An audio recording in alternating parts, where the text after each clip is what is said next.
All right, let's talk about something every investor runs into eventually. An offer from a company you own that just seems almost too good to be true. Today, we're going to decode one of those offers, the rights issue.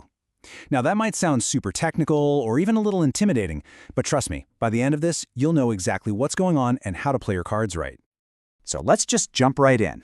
Picture this. You own some stock in a company you really like. Then, out of the blue, they send you an email. They're offering you new shares at a massive discount. I mean, way cheaper than what they're trading for on the market. Pretty tempting, huh? Well, that special VIP offer, it has a name. It's called a rights issue. And that's exactly what it is. An exclusive invitation sent only to the people who already own the company. People just like you. Okay, so what does that actually mean? The most important thing to remember is that it's a right, not an obligation. No one's forcing you to do anything. You just get the option to buy more of the company at a bargain price, and how many you can buy depends on how many you already have. So you might see something like a 1-for-5 rights issue. That just means for every 5 shares you own, you get the right to buy one new discounted one. But that brings up a really good question, right? Why would a company do this? I mean, if they need cash, why not just sell the new shares on the stock market for full price? Why give you, the existing shareholder, such a sweet deal? What's the catch? Well, honestly, there isn't really a catch. For the company, this is a super fast and efficient way to raise a bunch of money. Maybe they want to build a new factory, pay off some loans, or even buy a competitor. And by giving you the first shot at it, they're basically rewarding you for being a loyal owner. It's a win-win, in theory. Okay, now we're getting to the most crucial part of this whole thing. If you take away just one concept from this explainer, let it be this one. It's a little thing called dilution. And understanding dilution is the key to understanding why that discount even exists. And the best way to wrap your head around dilution is with pizza.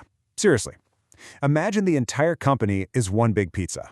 Before this rights issue, that pizza is cut into, say, 8 slices. Each slice is a share, and you own a couple of those slices. So before any new shares show up, all of the company's profits get divided up among those 8 slices. We call this earnings per share, or EPS. It's basically how much of the profit your slice of the pizza is worth. But here's what a rights issue does. It takes that same pizza and cuts it into more slices. Instead of 8, now there are 10, or 100, or millions more. The key thing is, the pizza itself didn't get any bigger. The company's value is still the same, at least for now. And that, my friends, is dilution. The same amount of company profit is now being spread thinner across way more slices. So each individual slice, including the ones you started with, is now smaller. It represents a smaller piece of the pie, and your earnings per share goes down.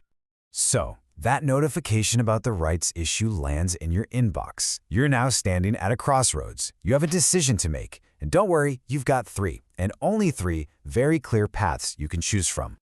Let's break them down. Your first choice is to subscribe and buy the new shares. Your second is to renounce, which is just a fancy way of saying you sell your rights. And your third choice is to ignore it. All right, let's lay out what each of these choices really means for your wallet.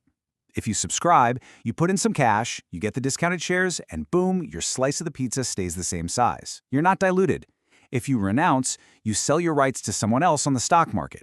You don't get new shares, but you get some cash back to make up for the fact that your slice is now smaller. But if you ignore it, well, you do nothing. Your slice of the pizza gets smaller and you get 0 compensation for it. That's it.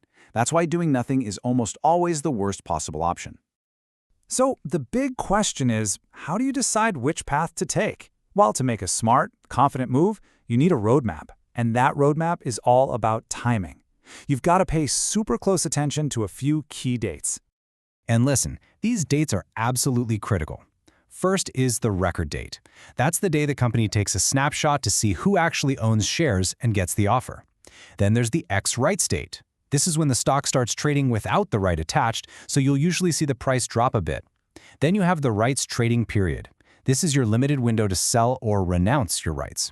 And finally, the big one, the last date of acceptance. This is your final, no extensions allowed deadline to pay for the shares if you want to subscribe. You got to put these in your calendar because if you miss them, you could lose out. Okay, so before you pull the trigger on any decision, you need to ask yourself 3 simple questions. First, why is the company even raising this money? Is it for something exciting that will grow the business, or are they just trying to patch up some financial holes? Second, and be real with yourself here, Can you actually afford to subscribe? If the answer is no, that's totally fine. Selling your rights is a super smart move. And third, step back and look at the big picture. After this whole thing, with the new shares and the dilution, is this still a company you believe in long-term? And there you have it. You've gone from seeing a confusing corporate announcement to understanding a strategic opportunity. So the next time that invitation lands in your inbox, you'll be ready. You'll know the stakes, you'll know your options, and you'll know the right questions to ask.